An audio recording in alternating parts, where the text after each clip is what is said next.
Welcome to Ohio Roots, the official podcast of the Ohio Genealogical Society. Join us as we embark on a captivating journey through Ohio's rich genealogy, history, and abundant resources. Hosted by me, OGS Executive Director Noel Poirier, this podcast brings you insightful conversations with a diverse array of guests, from OGS members, chapter leaders, and staff to renowned genealogists, historians, and influential figures within the genealogical community. Each episode delves into fascinating topics and captivating stories. So grab your headphones, hit that play button, and join us on this enthralling journey of Ohio's roots. Discover your roots and light up your genealogy. Join us for the Ohio Genealogical Society's annual conference, April 30th through May 3rd, 2025, at the beautiful Kalahari Resort in Sandusky, Ohio. Learn from top genealogy experts, explore groundbreaking research techniques, and connect with fellow family history enthusiasts. Whether you're a beginner or a seasoned pro, this is the must-attend event for discovering your story. Visit OGS.org to register today. That's OGS.org. Let's light up your family history together. OGS, connecting families, past and present. My guest on this episode of the OGS Ohio Roots podcast, Daniel Horowitz, is no stranger to anyone in the genealogical community. Most, probably if not all of us, have had the opportunity to hear Daniel present some of the most interesting, engaging, and often incredibly humorous genealogical programs. So I'm looking very forward to hearing what Daniel has in store for all of us attending the 2025 OGS Conference this spring. I hope you enjoy this conversation with Daniel Horowitz. Well, I'm very excited today to welcome Daniel Horowitz to the OGS Ohio Roots podcast. Thank you so much, Daniel, for spending a little bit of time with us today. It's my pleasure, Noel. Thank you very much to you for the opportunity, and looking forward to see you and everybody else very soon at the conference. Well, I know everybody's looking forward to seeing you as always. One of the first questions I ask all of our guests, because I'm always curious about kind of origin stories, is what was it in your life that got you engaged and interested in genealogy and family history? And were there particular stories that really got you into it, particular individuals? Was it something you discovered on your own? How did that come about for you, Daniel? Well, definitely there is one individual. My maternal grandmother, Holocaust survivor, which was not ashamed of telling me the whole story of the family and the amount of people and the families that she lost, and how was the life. We're talking back in Romania before the war, and I heard these stories and all these huge family that I used to have or should have had that disappeared, and that's what drove me into putting everything like in proportion, all the names, the dates, the places, understanding who against who and where and what, and that was pretty much about the time I had to do a school project. Okay.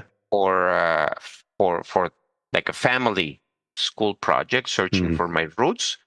And since then, I'm just hooked into genealogy. Yeah, I know for the conference, you've got, I think, 6 programs that you're going to be presenting for the conference. I think 5 lectures and then 1 workshop. And I'm thinking like that, yeah. They're squeezing all the juice from me. Well, that's what they do. Nothing wrong with that. But I'm looking at and what I liked about your selection of courses is kind of how they range in subject matter and interest for folks. Because one of your courses is on using AI to assist genealogists now and in the future. And I'm curious to have your thoughts kind of on where you see AI now and kind of where you see it going as a future benefit for folks doing family history and genealogy. Well, definitely AI is the latest, hottest technology out there. And I'm very happy that this is being recorded, because by the time I will be presenting at the conference, things are going to change already. Right. Okay, so whatever I say here is going to be old stuff. But I think that the time saving that AI is giving us is the best thing that we can take from it. Mhm. And since the very beginning, like a lot of us just went into AI and asked like this dumb, silly questions that we ask all the time. Right. Okay. I'm looking for my great grandfather. Find me my family. Yeah. I know they were from here, from there. And AI is not the tool for that. Mhm. AI is the tool that will help you summarize, that Mhm. will help you build a biography, that Mhm. will help you find details on a picture, or bring that picture to life and Right. experience the information in a totally different way that we are not used to, but is the real way of Mhm. experiencing things. It's just that up till today, the technology was not able to do it in a timely fashionable, Mhm. okay, and also with a very low cost. And I'm not going to say free, Right.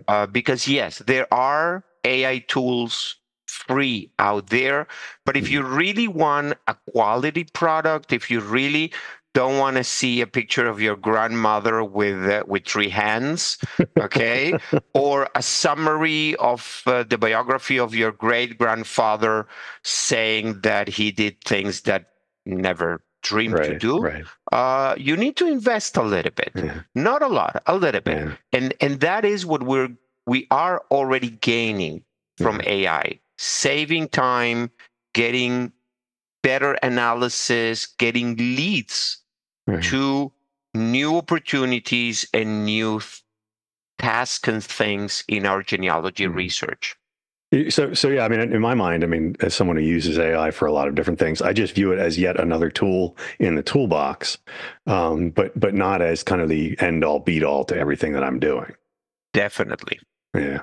Um, I want to talk a little bit, since we're talking about technology and your close relationship with MyHeritage. And of course, MyHeritage is a close relationship with OGS, having been at the conference many, many, many times. One of the things you're doing a workshop on is the MyHeritage pedigree map. And I wondered if you could speak a little bit about kind of what that is and what it's used for. Definitely. And I hope that by me speaking about it will bring more people to the workshop and not less. uh, it is not AI technology. Let's Sure. take that out of the table, okay? Right. But is a very interesting tool that allows analysis of your family tree locations Hmm.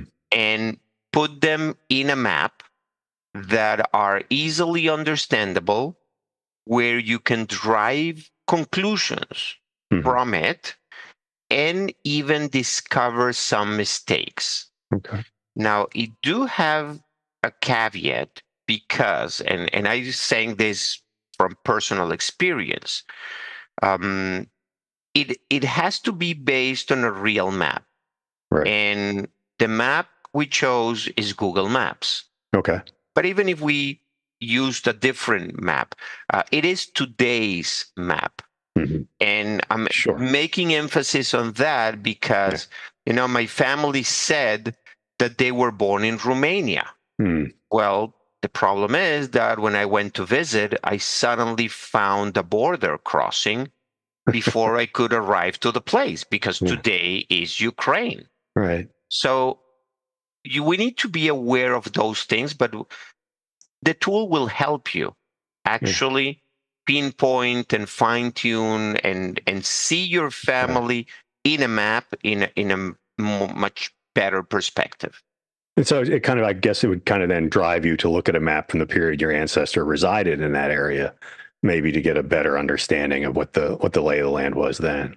Yes, and I know that in the U.S. You're very familiar with those kind of maps Hmm. because they go back in time to the probably 17, 1600s. Hmm. And also there the border changes, but the maps were more used in order to determine taxes. Sure. So you have more information of the families that lives in the different piece of land. And still, if you can understand where your ancestors lived and born and died, then you realize, oh, that is why they got together. That is why they moved to a different place. So Right. you understand better what Yeah. happened to your ancestors. And I know with us in Ohio, one of the unique one, not terribly unique to Ohio, but because Ohio was an early state, Ohio, as you are well aware, was a pass-through state. Many people passed through Ohio on their way elsewhere. And so, knowing that how the maps are organized, I think would be very helpful for that. Yeah, not only that, but if you line up all the events in the different places, Right. it's not just a pass, it's Right. a path There that you go. get from birth to death. Right. So it's going to be interesting. I encourage everybody, come and see how it works. I wish more folks took advantage of the workshops at conference because they're always really good, and I think there's a lot to be done there and a lot to be learned, and so hopefully you'll get a good crowd for that one. Yeah, and it's a hands-on, so you can be sure that you are going to test it, experience it, make mistakes, and I will be there not to correct you, but to guide you. If you enjoy listening to the Ohio Roots podcast, we would really appreciate it if you could go to whatever platform it is that you listen and give us a good review. Reviews help us get more listeners and reach more people with Ohio Roots and what we're trying to do with the Ohio Genealogical Society. So please leave us a nice review, and thanks for listening. Another technology adjacent discussion program you'll be offering is one on leveraging social media in your genealogy research. When you talk about that, what do you mean by leveraging social media? Well, we all do social media.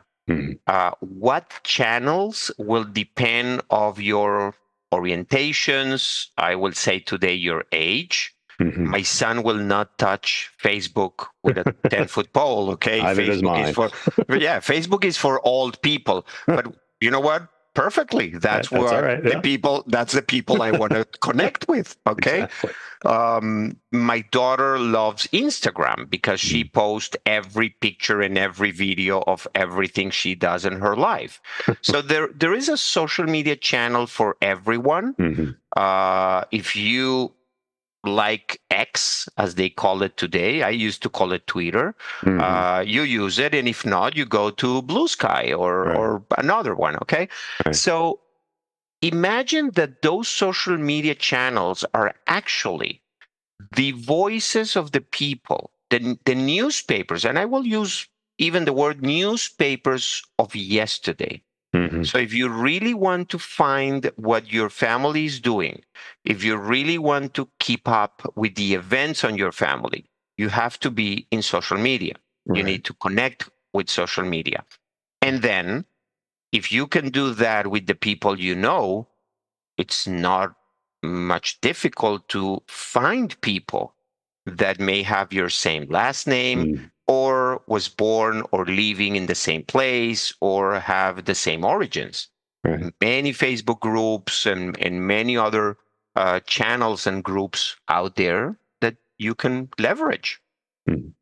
It's interesting. I never thought to think of my friends list as a family tree in a way that would be visible to people who could see my family. And it is more or less what it is because you collect friends, okay, in real life and in social media, but you also connect with your family. Yeah. Okay. Yeah, it's fascinating. One of the things I always enjoy about your talks oftentimes is when you do talks that are kind of outside of what people might expect from a genealogical presentation. And I'm kind of hoping, fingers crossed, that your presentation on genealogy goes to the movies is one of those kind of presentations. Talk to me a little bit. What's the connection? Well, I am a movie fanatic and a TV fanatic. Okay. Some people may call me couch potato, but that's another word. And it's funny how you need to have some mindset to see little details in different movies, in different TV shows that drive you and point you to what you like. In my case, genealogy. Right. And I'm not talking about who do you think you are or Sure. any documental about people. I'm talking about the regular movies that we go to the cinema and we enjoy, we laugh, we cry, whatever, Right. and we didn't realize that Mhm. it is based like in the story of a family. People had ancestors, people had birth, marriage, and death records mentioned over there. I like action and police investigations. DNA, come on. DNA has been, since its discovery, it has been the way of catching Right. any criminal on the Yeah. movies and also on the reality. Right. Yeah. Okay. So I'm just highlighting those moments and those tools and those ways of using genealogy in the movies, sometimes very hilarious, okay, because we know that's not how you do genealogy. Okay, but sometimes really eye-opening and mind-opening to other possibilities to do things with our own research. Right. Yeah, I always find it interesting. It's hard not to make connections. Because I share your couch potato status, so it's hard not to make connections when you're watching a film and you're seeing those family connections being drawn out on the screen in front of you. It's kind of difficult to miss that sometimes.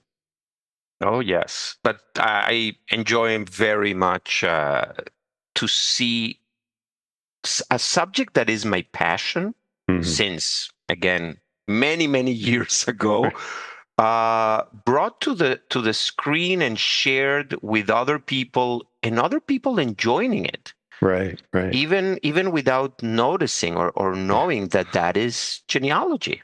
Yeah, hopefully it gives them an impetus to go out and maybe start their own search and get started. Even if they don't pick up on it, openly, even if it's just a Yeah. subtle influence. In a few cases, I'm sure it happened. Yeah. Yeah. So one of your lectures is going to be, I'm going to use the title of your lecture as my question. Why is your grandmother's record private? Well, I cannot answer that because then Okay. for sure Give it people will away. not come to the lecture. But I can tell you, it's not only talking about privacy. Right. Okay. There are many, many factors why records are not available. Mhm. And based on one of them, which is again the real case of my maternal grandmother, which I still cannot get her birth certificate, I decided to explore other reasons why records are not available. So I can guarantee everybody in that room is going to feel identified with a Okay. couple of reasons, and it's going to say, oh, yes, I'm suffering from the same problem. Right. Yeah, I think we all have had those issues going along, and some make it harder than others. One of the best things I think about when you are at conference, one of the best things is that you are there to help people use MyHeritage and understand MyHeritage and understand the offerings and how to work around the site and what they have. And I know one of your discussions is about MyHeritage matches, and then what do you do next with that? What is that kind of a how-to discussion, or is there a little more involved than just a how-to? Well, I do like to do a lot of how-tos. Uh, Mostly because, as it happens to me in other fields, we can do pretty much good with the basics. Right. But there's always something that we're missing. And those details, I think, is that make our life much easier. Yeah. But also, I like to explain people like the technology behind the scenes, the rationale to come to that technology and to the use of that technology, how it really can help me. And in this particular lecture, I I see myself kind of like a psychologist. I calm people that comes full of stress because they Right. have really thousands of matches, Yeah. and they just lost, or they are lost in that vast of information. So Mhm. it's a little bit of guidance on take it easy. Let's do step by step, and let's enjoy the ride. Because if we're not enjoying what we're Oh, doing, yeah. we're doing something wrong. Right. Right. We need to Well, have fun. I do enjoy when I'm in the exhibition hall at the OGS tables in there. I enjoy seeing the people kind of crowd around you over at the MyHeritage area and kind of fill your ears with stuff. It looks fun. I enjoy very much. In fact, I do know a couple of people back at the office that envy me because I have this opportunity Right. to see the users and to talk with them and to have this interaction. And at the OGS is even a little bit more than that. Is kind of the same that I feel with Roots Tech. Mm-hmm. I am going to a friends gathering. I'm Yeah. seeing the same people every Right. year, and when I don't see somebody, you open your eyes and I said, "Hey, what's going?" No, no, she's in Paris. She Yeah. decided to take a. Oh, great! How That's dare always she? good. Yeah, yeah, yeah. But really, I really feel at home with a magnificent group of people, wonderful organizers. Really, they pamper me extremely. Okay, and I'm very grateful for that. Well, I know everybody loves having you at the OGS conference. So, Daniel, before I let you go, I do want to ask you for a bit of advice. If you were meeting somebody, whether they're young or old, and they wanted to get started in doing family history or genealogy, what is the first thing you tell them to start doing? Hmm. Well, I would have to say that depends. Depends mainly in the age of the person. Mm-hmm. Okay, but there are a couple of things. First, I will tell people start recording everything you know about your family. Now, talking about ages and probably styles, Mm-hmm. some people will go and will start writing pen and paper. Some people will go to the computer. Mm-hmm. Other people today will just take their phones or even on the computers and will dictate Right. to the machine, and it will have a transcription. Always good, even if you have it on audio, which is better, or Mm-hmm. video, but have a transcription. So that will be one thing. The other thing connected to this is take that same methodology, technology, whatever you use to record, and I'm going to use that word again, to record your memories and your knowledge of the family, Mm-hmm. and start interviewing, start asking questions to those people in your family, starting preferably with the oldest one. Okay, and start collecting and organizing all the information. Don't wait. Don't say I will do it tomorrow or the next weekend or I have time for that. We don't have time. Okay. Right. We don't have time. Those people don't have time. That is probably the same way I started, probably the same way everybody started. We started collecting information, organizing them in one way or in some way. And I'm not going to go into details. Each one can do whatever they want. Right. But definitely that will be the first step. Okay. Collect everything that you can, make sense, organize, and keep moving forward. Well, Daniel Horowitz, thank you so much for joining me for the Ohio Roots podcast. And I know I am looking forward to seeing you at the OGS conference this year, and I'm sure our listeners are as well. So thank you for being here. With great pleasure, and I look forward to see everybody again there. Ready to light up your genealogy? Mark your calendars for the Ohio Genealogical Society's annual conference happening April 30th to May 3rd, 2025 at Kalahari Resorts in Sandusky, Ohio. Immerse yourself in inspiring workshops, expert-led sessions, and exciting discoveries that will help you uncover your family's history. Plus, enjoy the perfect blend of learning and relaxation at one of Ohio's favorite destinations. Don't miss out. Visit ogs.org to learn more and to register. That's ogs.org. Come, connect, learn, and ignite your family story. It was a lot of fun speaking today with Daniel. His personality just jumps right through the microphone, and I hope you enjoyed hearing what's in store from Daniel at the 2025 OGS Conference. You can learn more about Daniel and his upcoming speaking and program schedule at his website, searchingformyroots.com. You can find all of our podcast episodes online at www.ogs.com/podcasts. And thank you for listening to the OGS Ohio Roots podcast. The Ohio Roots podcast is brought to you by the Ohio Genealogical Society, the premier gateway for discovering your Ohio family history. Hosted by OGS Executive Director Noel Poyer and edited by Luke Poyer. Theme song is Beautiful Ohio, recorded by Bob Stanley and his orchestra in 1944. To learn more about joining the Ohio Genealogical Society, visit www.ogs.org.